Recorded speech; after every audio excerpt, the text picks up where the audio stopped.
Back in September of 1998, producers Luis Alvarado and Christopher Ambriz decided to go into production on their first official film, Dark Blood.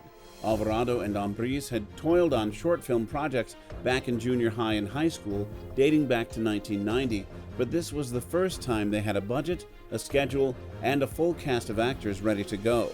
Me and my partner, Luis Alvarado, we got together, pulled some money together, started the name Night Creature Productions, bought our first camcorder for our first film, and that was Dark Blood.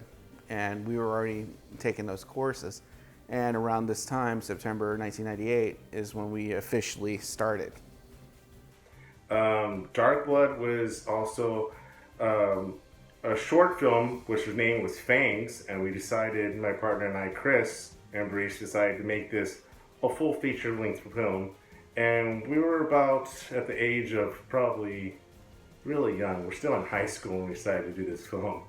So we were very ambitious, had really no idea what we were really doing until we graduated high school and went to Del Mar College, where Mac Epperspach kind of taught us shot composition.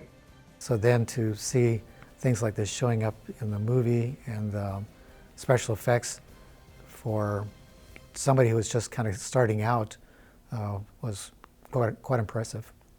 I grew up in Corpus Christi, Texas with Louis and Chris, and they were best friends already. I was a little bit younger than they are, but I lived a block away from them, and my sister was actually best friends with Louis' sister, so I would see them all the time, and we got to know each other, and we realized that we have a passion for horror movies. So I started hanging out with them, and then I started becoming their test subject for a lot of their FX makeup, and then I started reading with them the script, and it just kind of snowballed from there. I was kind of there from the beginning of the feature-length process. So Chris knew what he was doing with his practical special effects, with his monster and creature effects. He knew what he was doing. I was learning how to run a camera, how to compose shots. I was growing as a filmmaker on the set with them and helping out any way that I could, and acting. There was a lot of late nights for sure, but when you get into filmmaking, there's always a lot of late nights. I would say that making the film on a budget doesn't matter. It's all about who you're working with. And on Dark Blood, it was some of the most dedicated people I've ever worked with on a film that wanted to see it through. So actually making the film on a low budget didn't matter. It was like showing up and doing something fun. We were having fun. It wasn't work. And some nights we'd be having a comedy session in the bedroom, me and the other two actors, Chris, who was also starring in it, and Mike Cantu, and we'd be doing we'd be playing video games. And then the next night we'd be doing some special effects makeup where he'd deck me out in this creature effects, and we figured out this trick where you could shine light. I have blue eyes and they're really reflective, and if you mount a light onto a camera, and it'll shine right off my retina, and it looks like I have these piercing red eyes. There's a red eye effect when you flash a camera. And we figured out how to do that with video, kind of by mistake, but it ended up being a really cool practical effect. And so it was just fun. It was fun. I was learning. There was a lot of experimentation going on. I would say that it was not hard on a low budget. There might be a different story from Chris, because he had a lot more challenges to deal with than I certainly did while I was making the film, but I had a blast. I had a blast making that film. Everybody became really good friends of mine. We all became really close. We all grew up together. We all learned together, and we all partied together. And so for me, it wasn't hard at all. It was really a pleasure to work on it. I look back on it with rose-tinted glasses, for sure. I was young, so this was my first kind of production, actual film that we did, and I was probably one of the younger people involved in the project, and so I looked up to everybody in the cast, and they were very nurturing, very, being my premiere role. They really guided me and kind of mentored me, but we also had a lot of fun. I never really was into gore. which made it really cool. And also, you know, that innocence of, you know, teenage years and not into gore. There was a lot of blood, a lot of blood. I remember getting dropped off in the back of a pickup because I was covered in Caro syrup. But when we finally got the core cast, the core group that finished the film together, it just, we became family. We still try to communicate. I try to keep in touch with people. I see people on Facebook all the time, and God, I can't wait to see everybody again. It's just gonna, it's one of those groups of people that I know we're just gonna pick up right where we left off. After a long and complicated shoot, Alvarado and Ambriz found themselves learning some hard lessons on making film with a micro-budget and a cast and crew of friends and family. For some strange reason, I think we thought we'd done enough short films. Why don't we do a feature film? So we were gonna go for 90 minutes. And over the course of about 1.5 years, 2 years, it took us that long to make the film. And we had the usual problems with cast members getting involved, and then they quit because they see how much work it takes, and then you lose a bunch of stuff, and then you have to start over again with a new person, picking up where you left off, and it got pretty tense. You know, there were some times where we were just like, how do we get into this situation? And towards the end, yeah, we bonded. I think the crew and the cast, we really became very close. And it was like going, I hate to use the analogy it was going to war, but it was like going through something together as a group, you know, something very bonding. Accomplishment and relief, finally it's done. Because a lot of times with independent filmmakers, and especially with low budget independent filmmakers, in which we were, it's really hard to complete a project. A lot of times it gets started and then all of a sudden it just falls apart. Oh gosh, there were days where we didn't know what we were going to walk into or how we were going to do it. And that's why there was just so much experimentation behind the scenes with everything that we had to figure out how to accomplish, especially effects wise. There were times where I had to be behind a car blowing fake blood through a tube because we didn't have pumps or anything to make that squirt, and that's how we all kind of pulled together to do our part to make those effects just look so brilliant. So it was like kind of in disbelief, because it'd just been so many years that we were making it, and finally he called me up one day and was like, "Hey dude, there's a cut of the film. I'm ready to show it to you." Not just the rough cut. I mean, like, I've cut the film, like the whole thing. So I, you know, had a few friends over to my house. We had a big, actually it was more than a few. We had a pretty big party, and Chris played the movie and we all watched it. It gave my roommate nightmares. So I guess the effect that Chris wanted was came through. I loved it. So Chris Ambriz knows me that I am not a huge fan of watching myself on film, but I have 15 years after the film was made, I started to peek on some of the YouTube clips. So it was kind of the first time I'd ever really seen it, and it was really cool to look back and see how much I've grown. And you know, sometimes you don't really know who you are from other people's perspective, and since it was such a long time ago, it really gave me a really interesting perspective on myself, and I've really grown a lot since that movie. I'm telling my age now. I hadn't actually watched a lot of the footage because I don't like watching myself either on screen. I know Sylvia said that earlier, but I remember going to the premiere and being so nervous, and then walking in there and seeing the place so packed. The auditorium was so packed full of people, and hearing the oohs and ahs and the oohs, it was a sense of pride that I was a part of this big major project.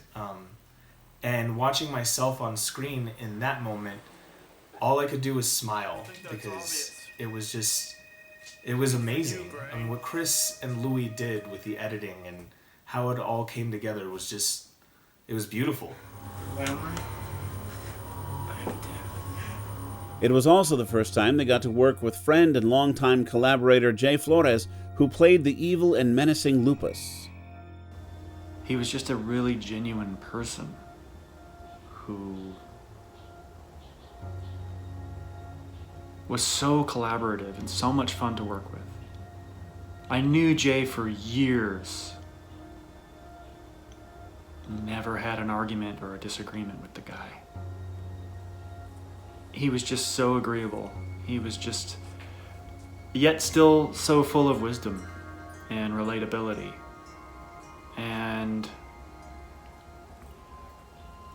getting the chance to work with him was a really happy time in my life, to be able to spend that much time with somebody who was like that, who was that genuine. And you know, I'll never forget him. I'll never forget the moments that we shared and the times that we had, which really were some of the most memorable in my life.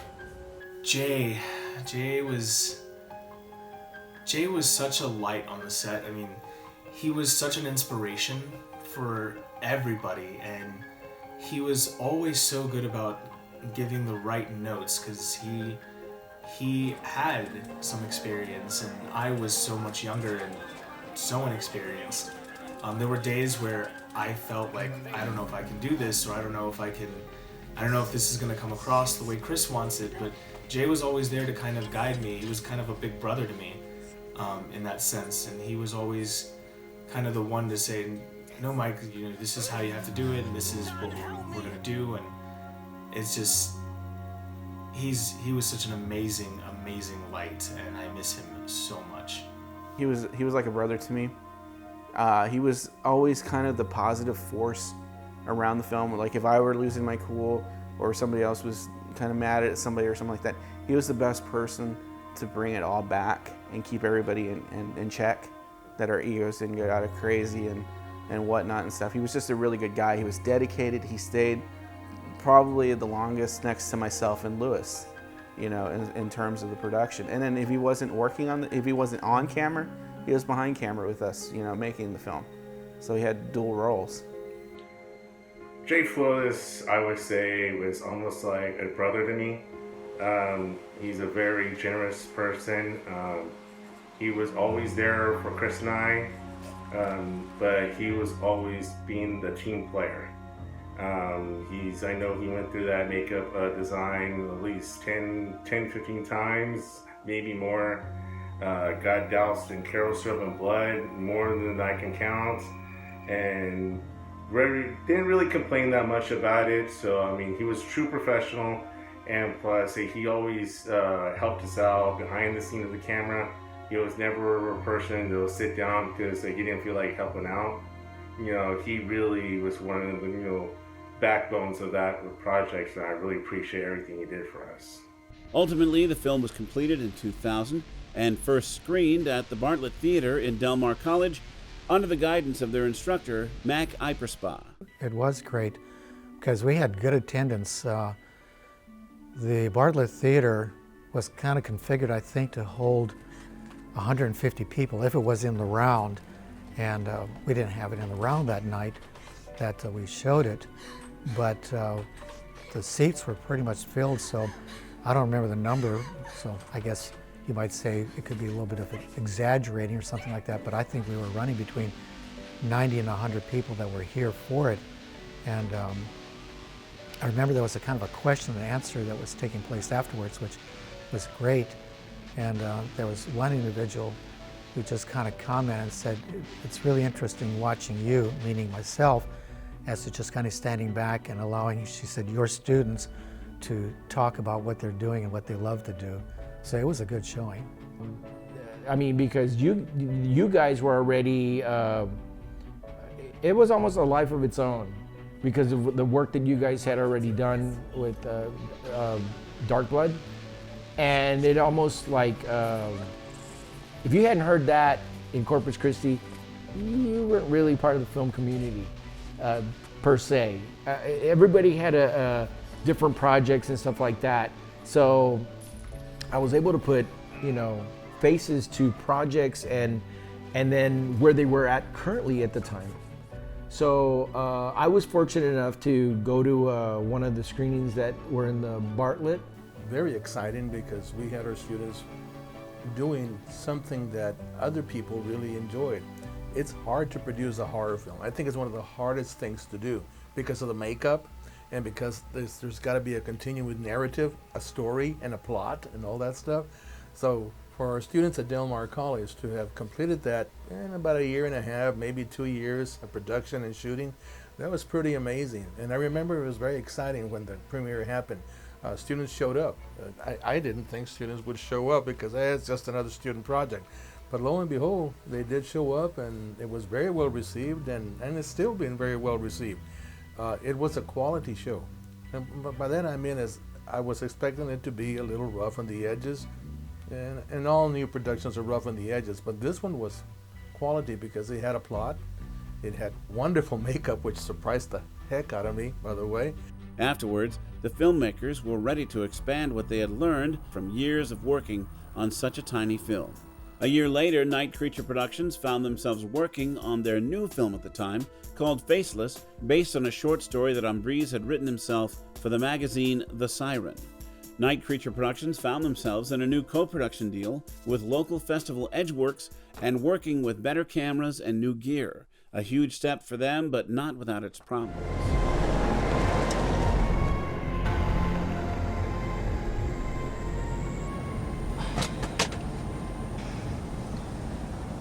So what's up with you and that evil book, Claire? What do you want with it? Thank God you found it. Do you have any idea how much money that book is worth? We are gonna be rich, Greg. We're gonna be really rich. I don't know if being rich is worth this amount of bullshit, though, Claire. Don't worry about it. Well, no, actually, Faceless was the beginning of Night Creatures Productions going digital. That was the first film that we got a Canon XL1 to film the film on, and we had a computer that we bought specifically for editing the film.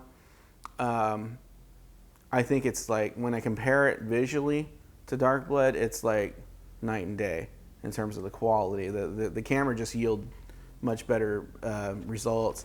I think we had learned a lot on Dark Blood, so we moved a lot quicker on that film.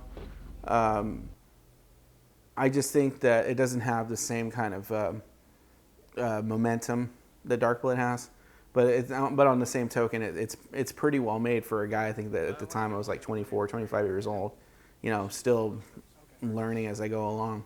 It was difficult because we didn't know how to do the stuff, and so we were learning as we were going. So like I was saying with Mac Iverspot, we're learning to edit on the computer and everything. So going to having to work with Faceless was helped us a little bit, but like I said, it was a learning project, and we actually did a higher end camera work with it. We always want to get better resolution on our camera work, so I would say that nowadays it's a little easier, but I wouldn't say easy as far as doing the project. It's more easy as like the technology is there if you have the money to spend on the technology.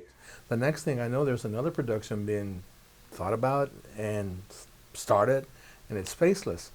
And at the time we had a literary magazine at Del Mar College, and we did a couple of shorts, narratives on it. And that's when I realized that Chris and Louis and others that were involved with this were not only serious producers, they were serious about producing movie and directing movies.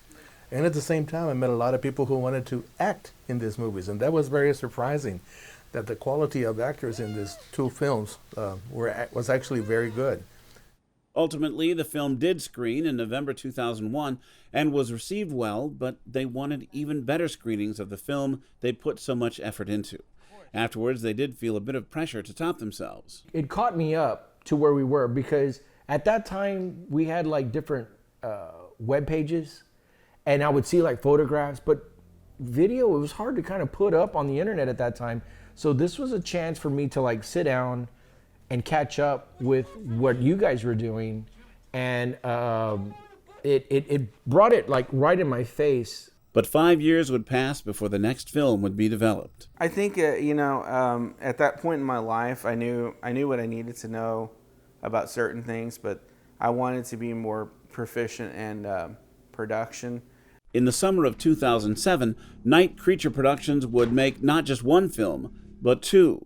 I just felt personally I had something to say. I had a story that I wanted to do at that point, and that's what led into the. Well, actually, there was two movies. There's One Dark Night and In the Shadows. And In the Shadows, we did for the 7-day. That was actually the first year that they did the 7-day, and my reporter at the time, Andrew Whitman, wrote my script. I directed the script, and we did the 7-day film that first round, and kind of gathered some people from the other project and did it really quick. I mean, I don't even think we used 7 days. I think we did it in 3. But it was kind of rough. It was kind of what it was. But going into One Dark Night, we gathered a pretty decent budget. We worked again now with even a better camera. We were using the Canon XL2, which I think at that time the film look was starting to come in, so it could shoot 24 frames a second and have interchangeable lenses and stuff. And it was a really nice camera. And we had one of our buddies photog that for us, and we spent a lot of time casting. We spent months casting the film, getting some of the best people that we could find around Corpus to do that. And it took a little bit more time to get that one off the ground, but once we did, I felt we were, at the time, I felt like we were really ready. Mike? Is that you?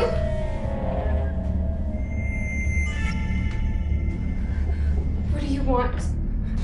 You know what I want. No. Please, no. I'm here to claim what you owe me, Tessa. No, you can't! You tricked me! Don't play stupid with me. You knew from the night we met what this was going to cost you. It actually was pretty interesting because both films have a different feel to them. They're two different genres. One Dark Night being a horror, and In the Shadows kind of being this noir detective film. Of course, In the Shadows was a film project that had time constraints. So working with those time constraints and working in a different genre than horror was interesting. Okay, so One Dark Night, I would say was the first short film that we actually decided to get really professional at. We had actually shooting scripts, we had shooting schedules. I helped them out with getting everything organized, and I was like, okay, this is where my job is. It's being the producer, it's being on the set and making sure everything's going on schedule and everything. So with Faceless, we had, like I said, scheduling everything. We had break times. We were very ambitious of what we were trying to do within 3 days. So we did get most of it done. We had to go back and do reshoots like any other film does. So yes, I would say it was the most, professional shoot we had.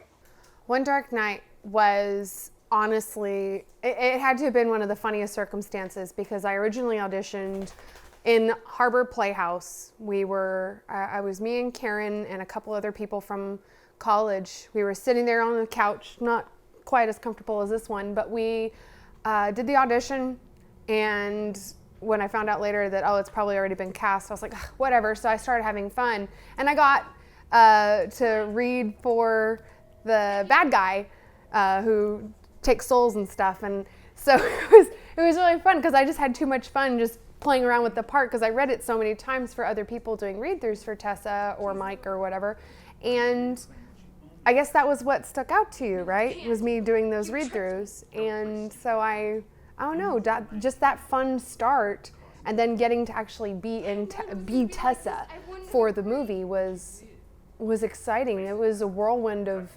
anything because it was the first real film that I had done. Also, I've been wanting to do film ever since high school and never got the chance or the break to do it. So when I got this opportunity, I was really, really excited.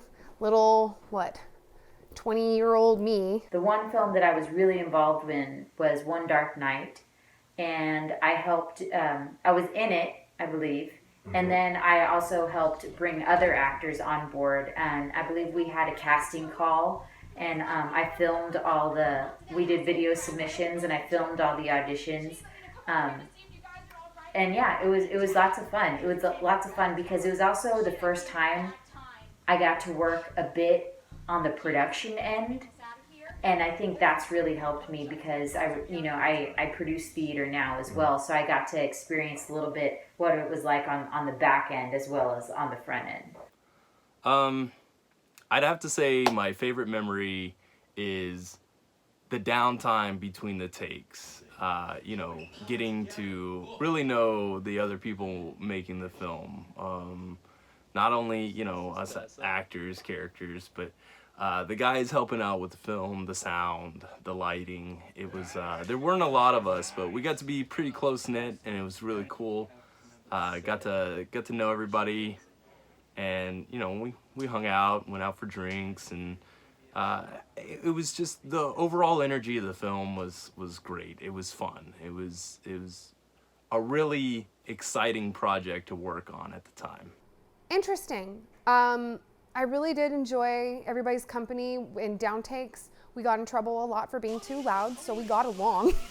I definitely remember hearing "quiet off stage" or not off stage, off camera, whatever. But it was a lot of fun getting to hang out with everybody, and then I remember we went and did some pre-shot stills of us as friends, and that was a really fun night too because we really got to hang out and get to know each other, and I think that built a little bit of the relationship between the characters as well, which was pretty awesome because, it's sad that everybody's kind of gone their own separate ways, but we still have this thing that we can look back on and be like, oh yeah. I remember in One Dark Night being covered in blood from head to toe. And I remember it was sticky in my hair. And I remember it was an improvised ending because stuff changed. And y'all ended up to just kill everybody. And so you called some of your friends last minute and got them done up. And the two characters come out the front door thinking they're going to be safe. And then they get swarmed with vampires. And I was one of those characters. And I got swarmed. And I remember I had people biting all parts of me and going down to the ground and eventually being chewed on and drained and dying, right? But it was so silly because it was so gross, feeling the munching, the fake munching on the arms. It was the grossest feeling ever, but it was so much fun. It was so much fun. Also, the beginnings of working with longtime actors Will McCann and Jessica Golden Matthews. That's the scariest part, is to think that we've been doing this for as long as we have. At times it doesn't feel like it hasn't been that long because it's just been so much fun. But then when you look back and see all those different films and you see your baby self, you're like, oh my gosh, this was a decade ago when I did that. So it's bittersweet and yet totally awesome all at the same time because, I don't know, you don't get to do stuff like that very often. You don't get to just rip into somebody's chest and get shot or different things like that every day. So the idea of being able to do that and technically immortalizing it in a film, knowing that happened 10 years ago, is still so cool because I don't get to do much stuff like that anymore. Now as a mom and business owner and stuff like that, I can't find the time to dedicate multiple days of shooting. So I'm reminiscent and happy to know that it did happen because it was so much fun. It was a lot of fun. One Dark Night, I really didn't have a big role in that. I just, I kind of helped out a little bit and I had a little part in the end, but, it was my first introduction getting into it. I can remember, man, it was I had spiky hair and I wore a dog chain and it was awful. It was so awful. It was so bad to look back on all that, but it was a lot of fun, They were great. Like I said, they were very energetic. They were very young. A couple of them I worked with at the station. and they were just ready to do anything. And we had a lot to do. We had a lot of stunts. We had a lot of gags. We had a lot of dialogue scenes that they had to do. I believe the cast is very dedicated. They put a lot of their own twist on it. I believe they also decided to do their own choreography and then the fight scenes. So they took that time out of their schedule to come set aside, and they did that stuff on their own. So when it comes off on camera, they already have an idea of what they're going to be doing. Both films proved to have their difficulties in making. The first, trying to make a film in a contest and not having enough time. The other, having some really difficult scenes to shoot and not having everyone on the same page. Director Ambriz, in hindsight, thinks he should have waited a little longer and made another draft of the script. Originally, we switched over computers, number one, so that really kind of slowed us down a little bit. It was the sheer amount of footage that we shot. We needed a computer that could handle it, and once we had it, we kept changing it and changing the ending, and then at a certain point, we were going to do another film for a contest, and it just sort of kind of fell in the back burner. We didn't know what to do with it right away until we had a chance to get involved with South Texas Underground Film, and then they gave us the avenue to show the film in public. It was, like I say, we are always trying to learn from what we do on that last project. We always try to get better at things. So we knew from the shooting schedule we had that certain things worked, certain things didn't work. Certain things took a lot more time to set up, certain things didn't take a long time to set up. So it was a turning point to give us more organization, more than anything else, and give us more, I would say, education into the digital. Things had changed for Night Creature Productions at that point, and moving on was looming to be a bigger question for the filmmakers. The company might have stopped in 2010, but an ad for a Rob Zombie contest led into the creation of one of their current films and bigger successes.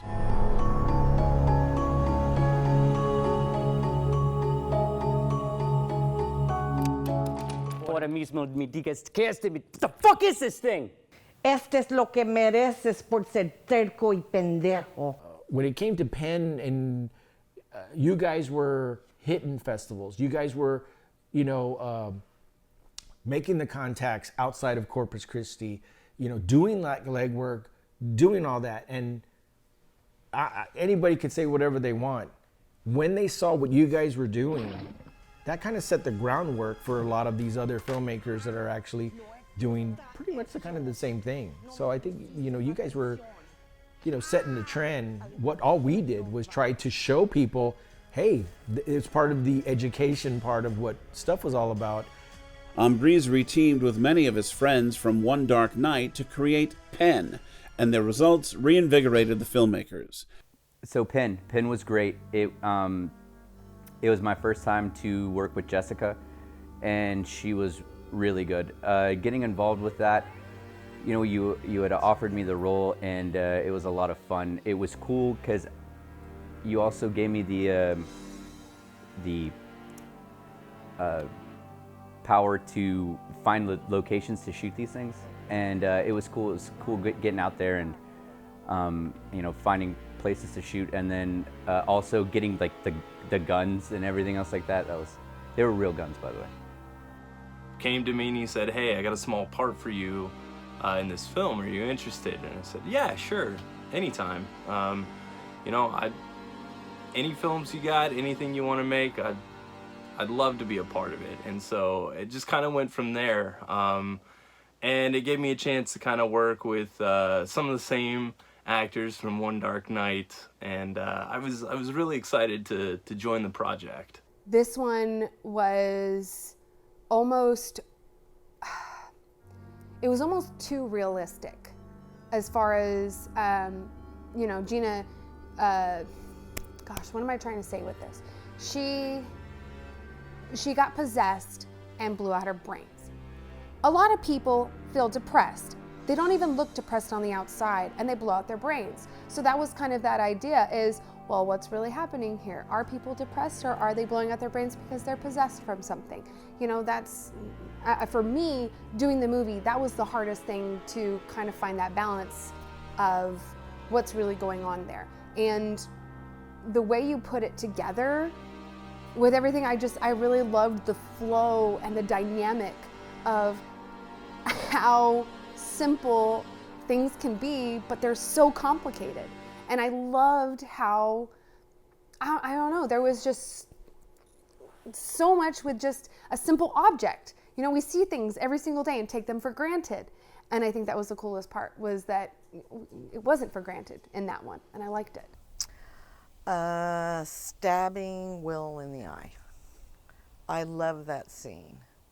And I was so afraid to be on film, but had I been able to do it all over again and know that you're so easy to work with and you allow a lot of freedom, I think if I could have pulled that pin out, I would have smelled it.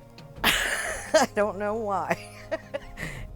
You know, but it was cool because, like, I mean, we shot that in August at some point, and we were like, in one day we had a plaza that we shot it in, the Moon Plaza. It had no AC. We just had one big fan.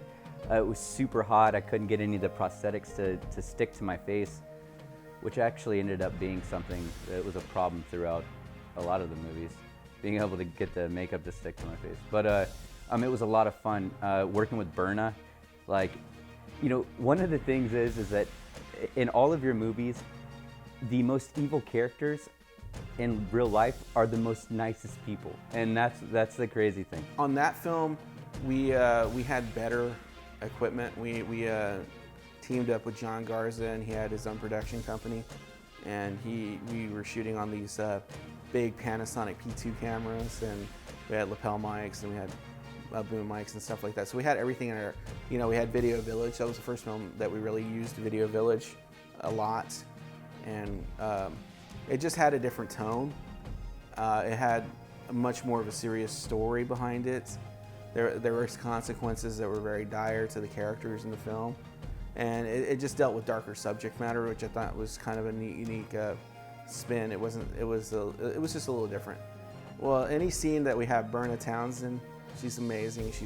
She plays Ophelia the witch in a lot of our films, and she just brings a presence to the film. She adds so much to the character of the film, and any scene with her tearing Will apart is great. You know, it's amazing. It's like gold on film, and it always gets a reaction. Her scenes when she transforms into the evil witch version of herself and forces Will to write his own death and then stab himself in the eye. It's a great scene. Of course, the scene with Jessica blowing her head off too is great. But the potato cannon. I loved the potato cannon. And the craziest thing though was that was a real revolver that I used in the film. And you know, after watching The Crow and different things like that, I was very much so scared and not to use that thing.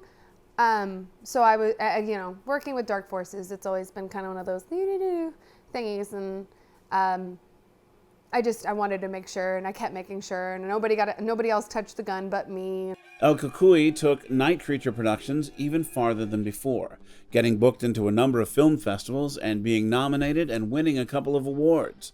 The film helped the filmmakers get back on track and start taking chances again filmmaking. Even today, so many years later, Cucuy still brings in steady traffic on YouTube and Facebook.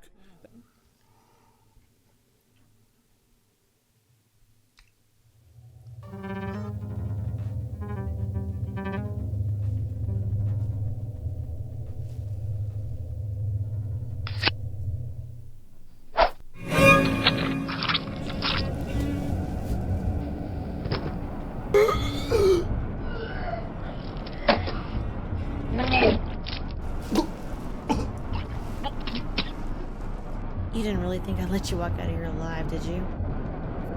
See you, sweetheart. Pretty gory film. Yeah, it was a challenge.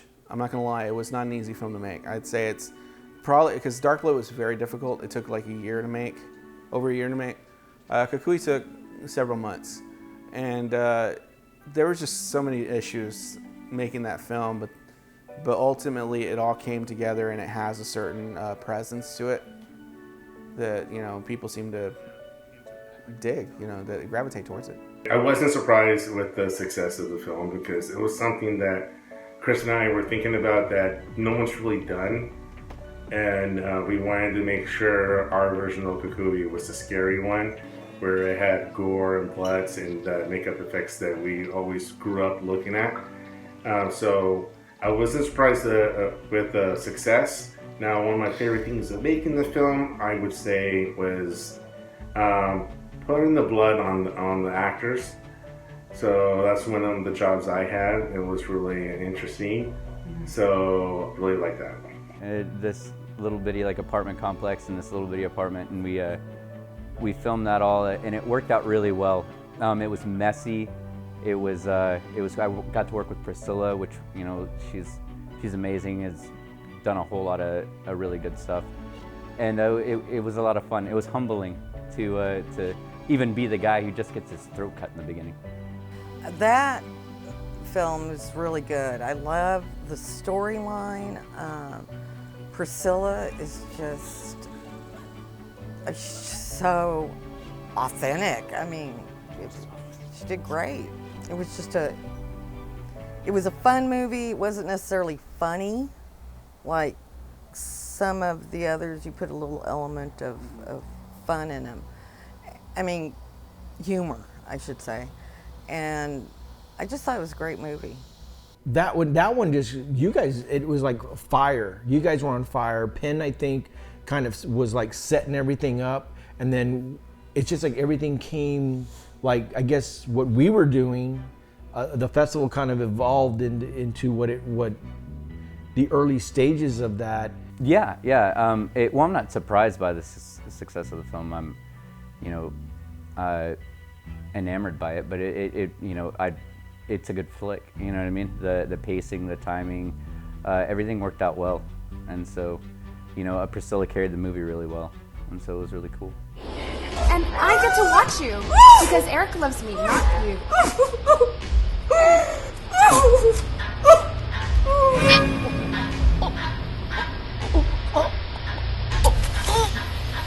That same year, Ambriz and Alvarado jumped back into the film contest game with South Texas Underground and produced a duo of short films along with Jessica Golden Matthews.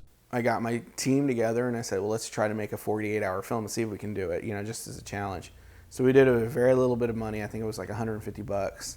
And just my core group of people, Jessica Golden, Sylvia Bolster, Will McCann. And we went out and shot a really kind of clever, starts as a suspense thriller and then turns into a zombie film. And I just think it's clever. I think it's fun. I really enjoyed making that film, even though it was tough going, you know, there was just things that were going behind the scenes that were tough to deal with, but everything on the set and everything on camera was amazing. And it's such a, out of all my films that were really dark, it's my most brightest, you know, because we film so much outdoors. Feel good about it. I mean, Chris did a good project. I mean, it was good. It had a lot of what everybody wanted, blood, gore, zombies, so. I felt like it was my first movie all over again with The Last Weekend, but that's my favorite film. I love that one. You know, it was a crazy weekend. It was put together in, 48 hours? And it was hot, and there was more blood. I remember I bought 2 dresses because I knew one of them was going to be ruined because I really liked the dress. It was a lace white, cream white dress. It was a lot of fun, and it felt good to be doing what I had, you know, from a young girl been wanting to do and be a part of. It felt really good to kind of fulfill that again. It was different. Contest films are definitely a whole different vibe only because you have elements which you have no control over, and then the process of writing a script, also fresh. You're not supposed to have anything beforehand. That's exciting and interesting all in its own for people that enjoy script writing and creating little tiny stories, and then but that's the hardest part, is creating that story and then finding a way to get it filmed within 24 or 48 hours or 72 hours, because we did the 48 and the 72. And kudos to those people. I will never fucking do that again. Okay, so the last weekend was the funnest I've ever had on a film. It was, we shot it another hot summer day and ended up in the middle of a field out in the middle of nowhere, no shade. We were delirious, hadn't slept. Was it a 48-hour? Yeah, it was a 48-hour film festival. And we were delirious and we had so much fun. I had a lot of cool scenes and it was comfortable. It was the first time that, you know, you had fun, I had fun. It wasn't too stressful. In both. And 4, you too, Christopher. And it was all consuming. I was exhausted and I got to sleep. You had to go home and edit. And I don't know. That was definitely a fun experience that I'm glad I can say I did, but I'm not going to do it again. I would say it was probably, I would say, yes, easy and hard. The easiest part of it, I would say, is that you accomplish more because you have less to complete, but harder because you're rushed to try to get everything done within a certain night or 2 days. For some of them was like a 24-hour contest, other one's a 48-hour contest, so you have to get it done within a certain amount of hours. And if it means you stay up to 2 or 3 o'clock in the morning getting those shots, you have to do it. I think the one thing that makes it easier, and now I have a lot more responsibilities in my life than then, but I think the thing that made it the most easy was, okay, everybody knows we're on a time crunch, so the weekend is completely open for everybody to be involved, where I think a lot of times when it's spread out a little bit, the scheduling makes it a lot more difficult to get it done in a timely manner. Night Creature Productions gained a lot of experience working with so many different people on these 2 projects. They decided to follow those films with another film borrowing characters and situations. Working with their largest cast and biggest budget for the time, they went into production on The Night Before. Hey! What are you doing? Nothing! Bullshit! What are you talking about? Why are you so wiggy? Wiggy. I'm gonna cut your nuts off. Whoa, you said you love my nuts, and now you want to castrate me? Come on, Liz. What happened back there? You were flirting with Charlotte. She was flirting with me. Okay, so how do you explain the whole, hey, maybe you guys should join us? How the hell are we supposed to kill Jen if those 2 are with us? Shh, could you see that any louder? So going from this amount of time, get it all done, to finally being able to, okay, take our time, that definitely was a lot nicer. Of course, getting hit in the face with teeth definitely made the process a lot more interesting. Okay, Jessica, if you're listening, you're amazing. I'm so sorry that the whole situation happened. She had turned and, you know, I was like trying to, in the scene, I'm trying to get her out of the bar. And I'm in between her and the girls breaking up a fight. And he yells, Chris yells cut. And she didn't hear it and she turned and I got, you know, my teeth hit her face and it cut her. And we took her to the emergency room. She had to get stitches and man, I felt freaking horrible about it. And I'm still sorry, but it was, you know, the film itself was really fun to make, and it was really difficult acting on the other side of Jessica. You know, it was she's an amazingly high energy kind of actress, and keeping up with that was definitely difficult. I don't know, once you read all the script and went through it with everybody, you kind of knew where everybody was coming from, and just having you give me tips on what we were looking for in our couple scenario, that helped. So once I was able to get in character, it got a little bit easier. But again, yeah, a lot of help from a lot of other people and everybody working together. When I got involved around that time in my life, I actually owned and produced, or had a modeling and talent agency, so we produced actors and models, and so I was kind of just in that industry around that time, and I just really enjoyed making films and commercials and doing modeling. So I met with Chris, and he kind of casted me to be Lauren, and it was a lot of fun. I just remember every night being excited to dress up and go to the bar and be able to film this amazing movie. Yeah, that's probably my, my smallest role personally that I feel, even though, I didn't have a lot of screen time, but that character kind of, it was just an off. They had a lot of big personalities. Yeah, and I didn't really feel that at that moment that my character had a lot to really portray. And I got to know a bunch of new people. There was a lot of new people brought in there that I hadn't met before. And actually some of them are my good friends today still. They were all amazing, and they were all so much fun to work with. And the cool thing is we all had an amazing spark. We all got along really, really well. We all kind of had this energy that we just kind of bounced off one another. That was all so much fun, and Ronnie Holiday was one of my favorites to work with.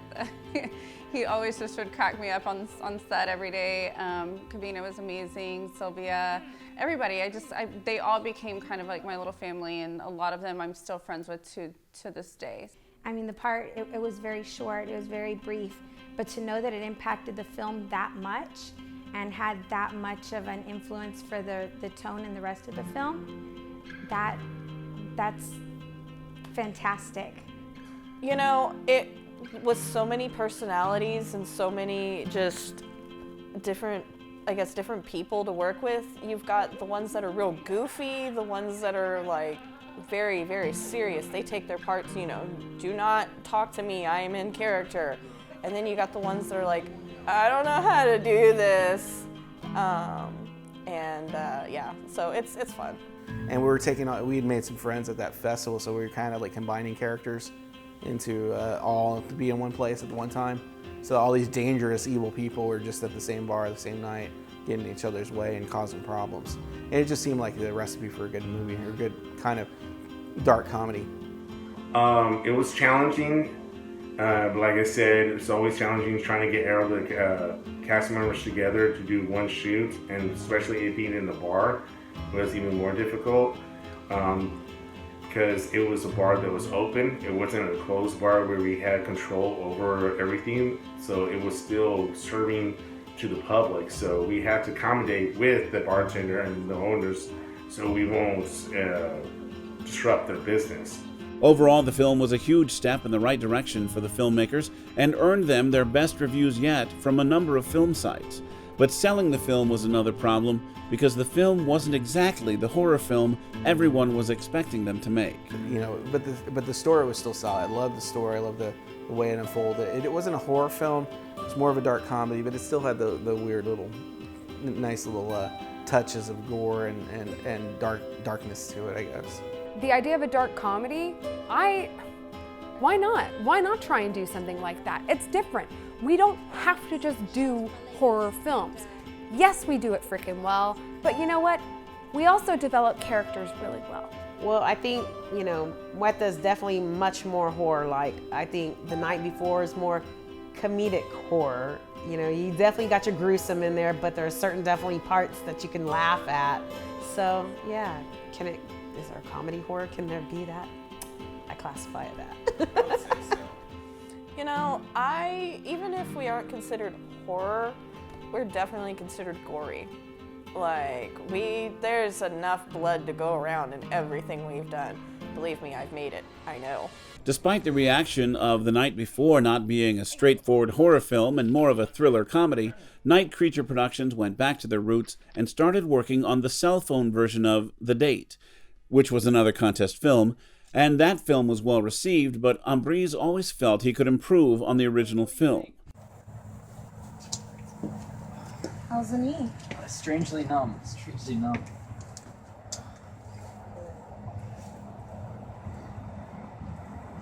Whoa.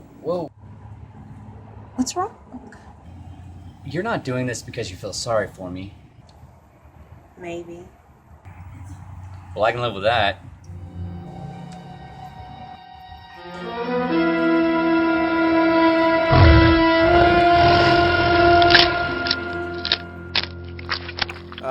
We had a screening at the House of Rock, and I think we were the ones that actually made a cohesive storyline narrative out of everybody there, and it was received really well. We definitely saw the potential in the story. It was bloody. It was fangy. it was fun. I don't know. I think it's fun. Definitely liked who I worked with too, you know. So it went by. I don't know. I think it went by pretty quick, right? Because we were on a time restraint to make the challenge. But you know, I like vampires, so you know. Freaking awesome! It was great. It was you know, one of the next. Like the second funnest film that we did. It was great. That was where we filmed it at Kim's house, and it worked really well. It was super short, and we entered it into the cell phone challenge. I just remember, I didn't really audition or anything. He just sort of messaged me and said, yeah, need some help on the project, and read through the script. It's hilarious. I liked the whole concept of, you know, I guess the comedy of errors, I guess, like, you know, the robot didn't know he was a robot, programmed, sort of Manchurian Candidate style. It had a lot of really fun themes that I enjoyed.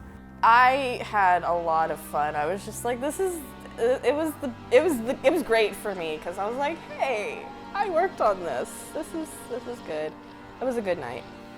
So in the summer of 2015, with the help of Michelle Banks, the first draft of the new date was out and casting had been done. The new date proved to be a difficult shoot.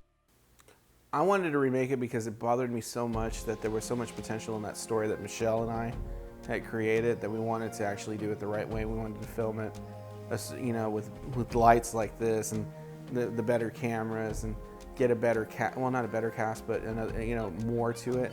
Add more to the story and make it a fun film. You know, it worked out really well. It was a lot of fun.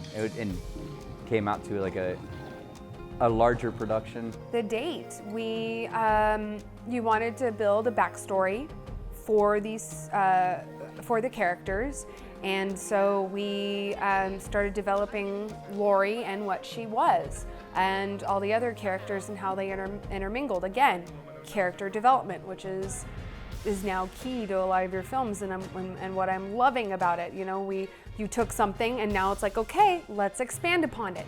So you decided to take it and expand it and make it a little bigger than, you know, it had been, because it was a little mini series. So you know, I think you just took it and you made it a little bit better than it already was. So yes, that is my favorite part, because I got to involve my daughter in it, and you know, she's kind of like me, looks a lot like me, but very different. But the fact that she gets to be exposed to something like that was really exciting, and I think she did a fantastic job. And I think that you know, with the vampire and the gore that's going on, I think that the innocence, that and the sense of, you know, mother-daughter bond and family, I think that really was a nice contrast to what the rest of the film was happening. I think that was kind of poetic. I was the scientist that basically invented the character that was to kill vampires. But like in the story about the Sorcerer's Apprentice, Dr. Menard got way over his head and things started backfiring, and he couldn't stop things, and it just culminated in everything going to hell and back. It ended up turning out really well. So for what we had and what we worked with. The film was very ambitious for the budget and the absence of Alvarado on the set. And considering the tight shooting schedule for an effects-heavy film, The Night Before paled by comparison in scope. You know, voiceovers, we had to do a lot of that, so that continuity was a little tough. And working with teeth that proved a lot harder than expected. I was not, when we were putting them together and making them, they felt solid. I felt like I could handle it. And then all of a sudden when it came time to actually do the lines in the fuckers, it was hard. For the most part, I think the hardest thing was probably, that it was my first movie. So it was all very new for me. I learned a lot from Jessica. She was, very helpful in making me feel comfortable. And, I had done a lot of theater, but I'd never been behind the camera. So that was brand new to me. So that was difficult. And also, it was really cold. It was really cold at the time. So battling the cold weather outside while trying to make it seem like it was hot was kind of difficult. It was a more messy film than most of them. A lot of blood, guts, and getting the lines down, I'm not gonna lie. So how's your knee? Strangely numb. Good. Whoa. I'm sorry, you're not just doing this because you feel bad for me, right? Maybe. Well, I'm cool with that.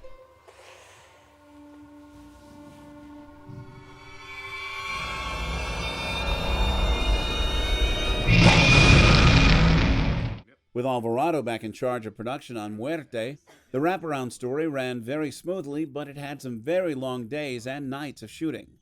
They followed Muerte with another horror tale co-written by Rocky Ramon called Mirror, and then a semi-remake of Cucuy itself with Priscilla Iden and Mario Aguilar to tie the stories together. So Muerte was designed and completed, and was where we tried to combine our certain stories together to give a certain South Texas horror element to it and bring some horror classics to everybody's viewing eyes. We had just done the date, and then you were fitting together like a group of 4 other short films into an anthology, and I thought you were batshit crazy, man. Like I didn't know, how you were going to tie it all together, and you did it really well. I read the script. I was on board. I was really excited to do Mirror was a new one, and then the refilming of Cucuy, and so it was just nothing but excitement. We first spoke about getting involved with this. You had put it out feelers, or I think Nate even told me that you were looking for somebody to play a part. I asked if you were interested in talking about it. We talked about it and came to the conclusion of that we got to get the part. But that was a very interesting idea. I mean, I've always grown up with the folklore in my heritage being Hispanic with El Cucuy, and my grandma always telling me about El Cucuy is going to get you if you don't behave, and so it was really something that I was really close to. I can identify with that. At least I knew what the scare was, or what the effect of El Cucuy had on kids of younger age, especially when you're older. Your grandparents or your parents tell you that, and you kind of believe them. It's true. And it was one of those things. Out of all the other folklore, that was one that really stuck out to me. So I gravitated to that and started doing a lot of research on it. And I thought it was really good. I think it was a really good idea to put these 3 stories together along with the wraparound story. It actually is really cohesive. Actually works really well. I loved it. It just made so much sense. I like the flow of it. I like the way Ophelia, her relationship with El Cucuy, and El Cucuy, I just warn about him.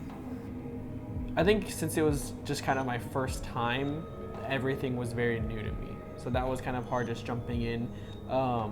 Also, I didn't really know that I was going to be one of the leads. So that was fun to get the script and see that I had so many lines.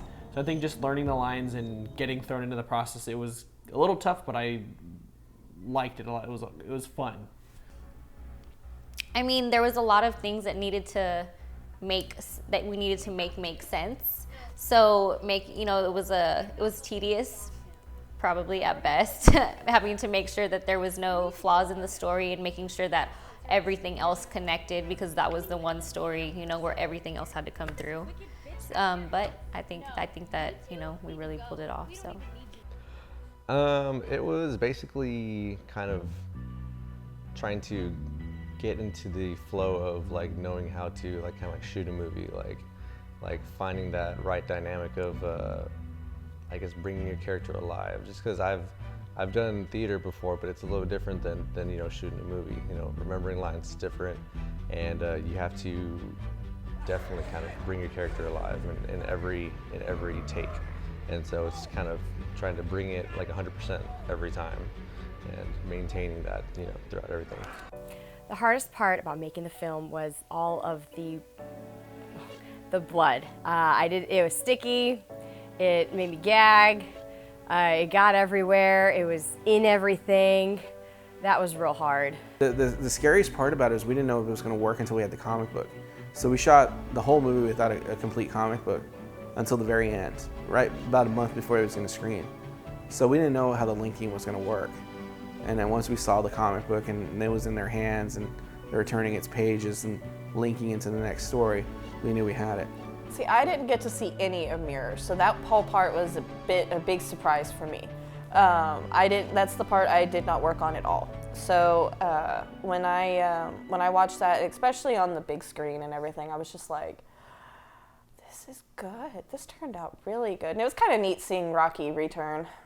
You made a universe, you know what I mean? And it's not a completely fleshed out universe. It's not, you know, the Marvel universe or anything like that, but you created these interconnected stories that really made its own little world, and that's something that, like, to really be proud of. It was perfect. It was perfect. If I could work with them again, I totally would, because it's not every project that you get everybody in the same mindset and everybody want to move, and everything just flow and click. So that's just a rare moment, and those people are so talented that, yeah, I would definitely do something with them again if I could. The 2018 South Texas Underground Film Festival was coming up, and Night Creature Productions rushed to get their film screened for that year. You know, it started off, and then you see your film, you see your name, and it's kind of like, ah, this is so cool. And then you really start watching the movie, and you see it all flashing before you, and then you see your part up on stage, and you're of course overly critical, and yet you get lost in it because it's such a good story, and the characters are there, and there's parts of it that you didn't get to see because it was other things going on, and then you see another story inside of it going on, one that I had heard of, but I didn't know how it was going to happen in the mirror. And I watched that one, and I jumped, and I was drawn in. I remember feeling my shoulders tensing up watching it, and going, oh my gosh, I'm actually scared. You know? I was in a movie that made me go, oh, you know? So, you know, different things like that. And then the craziness of what was Cucuy, you know, because I kind of seen that the first time you did Cucuy, and that was something, and then it was the same, but it wasn't the same. You changed the story enough to where it flowed with the others in this strange fashion, and then pulling everything together at the very end was crazy, just crazy fun to see it all together. So proud of how good it turned out. I mean, I knew it was going to be good because I'd seen your work before. I'd seen all the Night Creature stuff before. It was real gory. It was a lot gorier than I thought it was going to be. The parts with the ripping and the tearing of that, typical Night Creature production. Lots of gore, lots of blood. It came together really well, and I liked how there was, like I said before, the main storyline, and then you're reading the comic, and then it fades into the story that they're reading, and then they jump out, and it's like, oh, that was really creepy. That was scary, like, because you were just within. It's like you're reading the comic, and it's not only just are you reading it, but it's playing in your mind, and it's because it's an evil comic book, so it takes over. So I thought that was done really well. It's really evolved. I mean, we've had that first screening, and it wasn't exact. It's not what you see now. The first screening was without a lot of the music that we have now. Some of the effects sounds were a little bit off. Some of the timing was off, but it was kind of a rush to get into that festival, so we got that out there. But it's still a great product, even that first cut is. But as we've gone on and done some other things, you've added some other things to it that I see that it makes it work better, that it's tighter. Even taking a little bit of time out of things makes things work a little bit faster. That's what you need in a film. You got to make it tight, make it, especially in a horror film, you have to kind of get people in that, you know, you want to bring them down just enough to where you can bring them back up, and you don't want to keep them down there too long where they're just bored. And this film keeps going, and I like the way that the way it evolves as it goes along, gets scarier and scarier till we get to the end, and it's really good. But yeah, I think it worked out really well. I think it did. With I hope that they walked away with an appreciation for your film and for the horror genre, and I hope that they walked away with a good respect for Night Creature Productions. It was really a different experience for me. I kind of thought I was gonna cringe a lot, like seeing myself, but just seeing everything come together was really awesome. And I was like, okay, like this is, what is the word for it? It's kind of thrilling to see yourself and then to see all the hard work that, like I know I put in and also everybody else around us put in, just all together. That was an amazing experience. I mean, it was nerve-wracking, definitely, you know, knowing what I was about to see, but not really knowing what I was about to see, because you're never really quite ready, I think, to see yourself, you know, on a huge screen like that. But I mean, it was a lot of fun. It was so much fun to watch, especially after all the hard work that we put into it, you know, seeing the end result. Because we know what we shot and, like, you know, the things that we did, so I paid a lot more attention to all the stuff that I didn't get to see. And even if it was like in the Muerte part, like the scenes that were like in my room that I was outside, you know, I didn't get to see, like everything else is what I like kind of like paid a lot more attention to. And I'm like, so many little things here and there that I just enjoyed. And then just seeing it all come together, it was fun to watch. And being able to see a final version of anything of that nature, you know, your heart's beating, you're wondering, is everything gonna hit and all that kind of stuff. And then just to start hearing the crowd getting involved and going with everything, and, you know, they're having fun. Nobody's taking too much stuff seriously. The movie's being eaten up exactly the way it needs to be. What's happening, the energy that's starting to happen, and then there's the interaction, that the give and take that's coming from the audience and then the film and everything. And I just, you know, at one moment I turned to Micah, because Micah had been there for, you know, a lot of the early screenings and, you know, all these contests and stuff. And there was like one moment where, like, can you imagine we saw very early glimpses of some of these projects, and then it ends up becoming this bigger thing that's now it's, you know, a life of its own. I mean, check it out. And it was just kind of like one of those kind of moments where you just kind of, I don't know. I mean, I know it's y'all's baby and stuff, but we were able to see the early infancy steps, and then it becomes this big thing in a theater that I never thought we would have in Corpus Christi, much less, you know, at Alamo Draft House. And there we are looking around, and everybody's having a blast at something that was locally made. With 2 new films in development, here's to another 20 more years of growth and success to everyone involved. What are your thoughts on Night Creature Productions actually turning 20 this year? That's an amazing feat, to be a company for 20 years and put out movies for 20 years. Like, that's great. I mean, that's amazing. I hope I'm around for, you know, when it turns 40. Oh man, I'm stoked about it.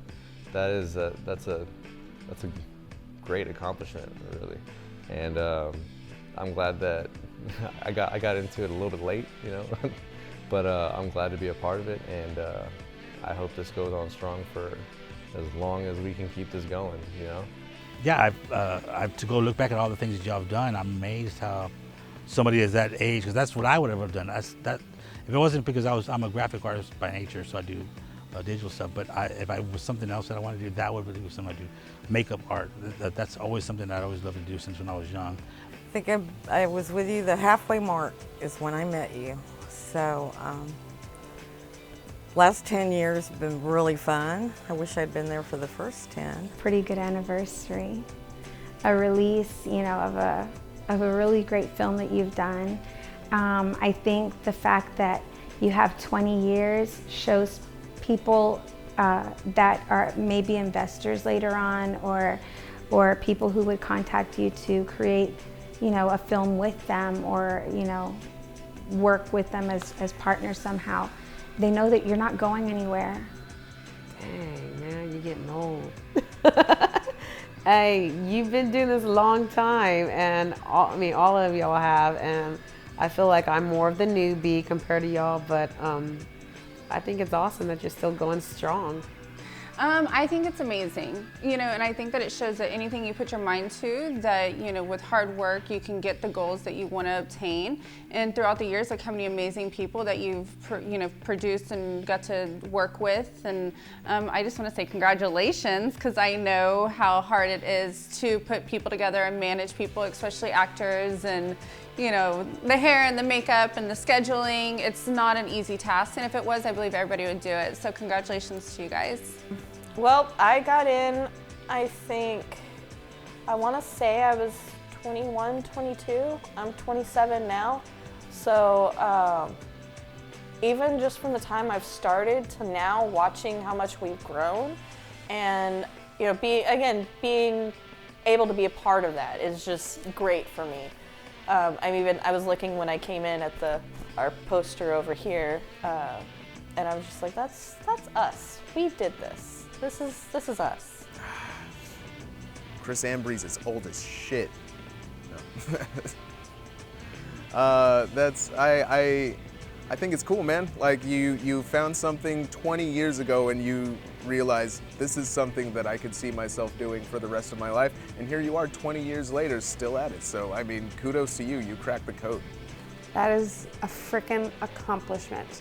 The fact that you have taken something that was just a kid fantasy type thing of just putting films together as kids, and going into adulthood and sticking it through and changing and evolving as the time has gone by, because in 20 years, like you said, cameras have gotten smaller. We've, you know, these 24-hour film festivals, they have to be shot on cell phones now. You know, it's crazy. From 20 years ago, in 2000, 1998. Shut up. 1998. 1998. You know, I was 14 years old. Number one, it's extremely impressive that you kept the faith, you kept going, and you've done something that is on the big screen. And I think that's admirable, that you never stopped. You had tenacity, and you basically got it done, and we're all very proud of you guys for hanging in there and getting it done, because there were times that most people would have given up a long time ago, but you guys never did, and this is the result of 20 years of work. Well, at first, I never thought you would last this long, and that's being brutally honest. I never thought you would last 20 years. I really thought that you were doing this because you were college kids doing a project. First it was a class project, and then it became a personal project. But I thought you'd move on and you'd go out and have careers and go away from producing movies. Several other people whom you and I know did the same thing, and now they're just professional PR people and stuff like that. But you stuck with it, so that's amazing. And we're getting old, dude. But it's been great. It's been a good run. Like I said, this has been like my fun, you know. And so, you know, I really enjoy being a part of all of it. I'm old. I think that is really cool, the fact that it's stayed and maintained, and I think that you've done a fantastic job of branding yourself. This production company has come such a long way, and to kind of be there from the beginning of its conception and to be part of their first major project ever is such an honor. Chris and Louis are doing amazing things now. 20 years later, they're still making movies and they're still making waves in this micro budget genre. And 20 years later, we finally got a review of Dark Blood, and it wasn't It wasn't the greatest review, but it was a fun review, and that's all we wanted, is we wanted people to really have fun with this film. And 20 years later, people are still having fun with it. I mean, I show it to friends and they get it, they love it. So we're just excited to see now what Chris and Louis are gonna do in their future projects. Yay, you did it!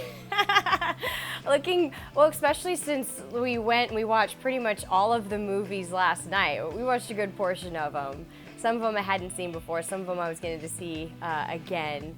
And it kept that same feeling over the past 2 decades. It's great. It's that they're still producing films at this time, because that's perseverance, to have to do something like that. It certainly is what you would call paying your dues. I'm so proud of my big brother. I'm so proud of you, Louis. I am. You've always known what you liked, and you've always gone after it 100%, and kind of let that lead your life. And you've always been happy doing what you're doing because of that. And Chris as well. Y'all make a great team. And if I was lost and couldn't find my way in the character, Chris definitely would help me. Chris had a clear vision for what the outcome was gonna be and what needs to happen in this scene. He didn't really give like result-driven direction. He didn't like tell me say this and say it in this way, say the line like this, say it like this. He didn't really do that ever. He always just gave me a good motivation to kind of work on. And we made the film for so long, and we shot the same scenes like 3 or 4 different times over and over again. So I always kind of knew going back that, you know, what the character's motivation was and what I was doing.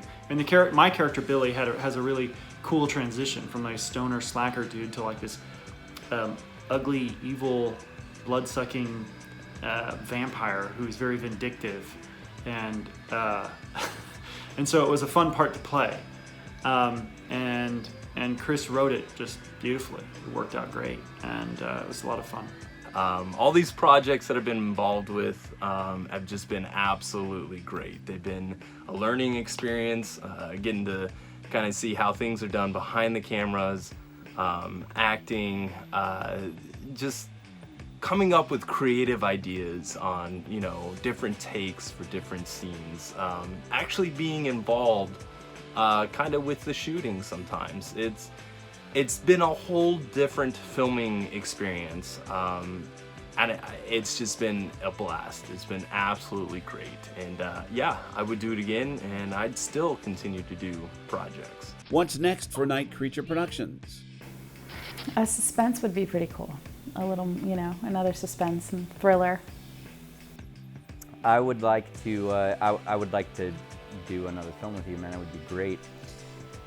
Oh, that's such a hard question. I just feel like anything y'all put y'all's hands on, it's gonna be really, really well. You know, I would love to see y'all guys maybe do like some cool chick flick.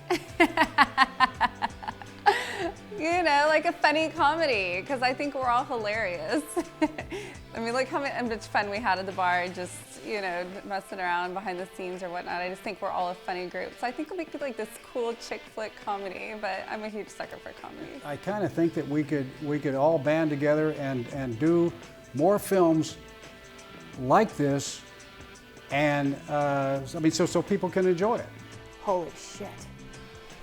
What to do next? Oh my gosh. Let's do some bug shit. Anything but zombies. Something with werewolves. Make another movie? Another film? You guys will find a way to take something and bring it to the forefront and not try to be following. You guys like try to create trends and try to, you know, that's one thing that I respect about what you do. You know, even, you know, back to the contests and stuff like that, you were trying to do something. You were doing something that was more cultural in some of your other projects and stuff like that leading up to this. And so I think you've been able to stay one step ahead and it's tough to do. I like that idea of El Cucuy and taking him further, getting to know him a little bit better. I know we've been talking about trying to do a little bit extra with Cucuy, and I know you had been working on it with other people in the past, and since I've got involved with this, I've done a lot of research on it, and I feel I've got some ideas that we could bring this into a full feature standalone movie for himself. I don't know, but I hope it gets gorier and bloodier and scarier. You know, I haven't even thought about it really, because I feel like we're still so, you know, with Muerte and, you know, trying to get that along and do everything that we can with that. But whatever it is, I'm super excited and I'm here for it. I hope there's just more movies to come, and I would love to be a part of them. I think it's just gonna be great to see what can come out and what y'all put out. Genre, I guess the genre appears to be kind of locked in as to what the next one might be. That will be continuing along the lines of the horror. There was talk years ago that Chris was perhaps going to try to do a type of love story. I don't think that ever happened.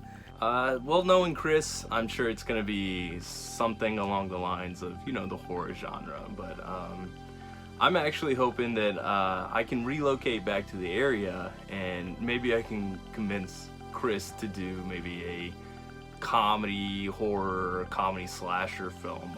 That's what I would like to see. I would love to work with the entire cast again. I know that Chris wrote this kind of into a trilogy. I don't know that he ever finished the third one, but I think it'd be fun to revisit Dark Blood. Another movie. Actually, what I'm really hoping that we'll do next is that you'll work with me in doing some of the stuff that I've actually physically gone through myself, living in haunted buildings and having cursed mirrors, and it's really scary. What I'm hoping to do next is something that I'm very passionate about, something that we can garner a budget for, that we can, you know, have money to pay actors and get a crew and better cameras, better equipment and stuff like that, and tell a great story. And ultimately that's what it comes down to. It's just telling a really great story that we're passionate about, and it gives the audience something to enjoy. And thanks for your continued support to keep truly independent filmmakers doing what they do best.